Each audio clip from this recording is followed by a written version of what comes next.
This is the Dallas Morning News. It's Wednesday, November 5th. An abundance of sunshine on the way today with a high of 84. Clear skies tonight with an overnight low of 60. Here are today's headlines. Texas Department of Public Safety troopers have been deputized as federal immigration officers under two agreements the agency entered into with Immigration and Customs Enforcement last month. The agreements between DPS and ICE, known as a 287G contract, empowers some troopers with the state's largest law enforcement agency to arrest individuals they believe are in the country without proper legal status. The two divisions of DPS that joined the program are the Highway Patrol and the Criminal Investigations Division.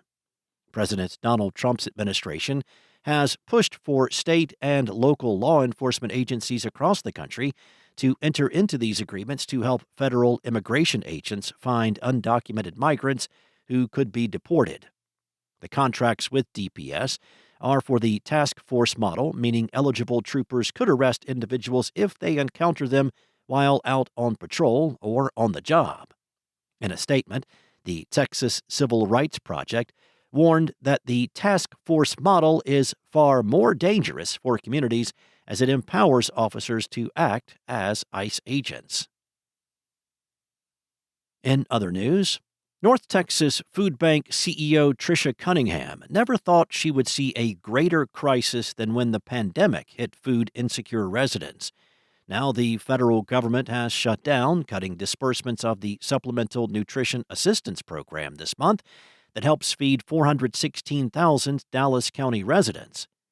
Although the Trump administration confirmed on Monday it would partially fund the program during the shutdown after two federal judges ruled it must use contingency money to continue benefits, Cunningham said the remaining gap leaves residents in dire need. To help make up for the loss of federal SNAP benefits, the Dallas County Commissioners Court on Tuesday voted unanimously to grant $1 million to the North Texas Food Bank's food distribution efforts during the shutdown.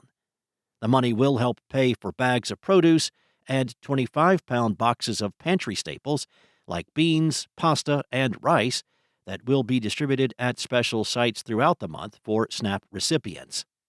Cunningham said each bundle can provide 30 meals. Next up, Dallas-based developer Harwood International sold 4 office towers and took a $100 million loan in recent months, while the firm continues to battle with construction delays and additional foreclosures. County deed and financial records paint a picture of struggle and financial hardship for the driving force behind the district north of downtown that bears its name. The latest development in the saga, the firm may lose Harwood No. 1, a development that it touts as Uptown's first office development, as well as another vacant but valuable Uptown parcel. They've sold a handful of buildings to private equity firm TPG in recent weeks. The firm, which maintains dual headquarters in San Francisco and Fort Worth, has also given the Dallas developer a $100 million loan that could breathe new life into a delayed project. Harwood did not respond to requests for comments regarding the recent transactions. TPG declined to answer questions regarding the loan and its future involvement with Harwood. And the Dallas Cowboys have agreed to their second trade on NFL trade deadline day. The Cowboys are acquiring defensive tackle Quinnen Williams from the Jets in exchange for a 2027 first-round pick, a 2026 second-round pick, and defensive tackle Mazi Smith.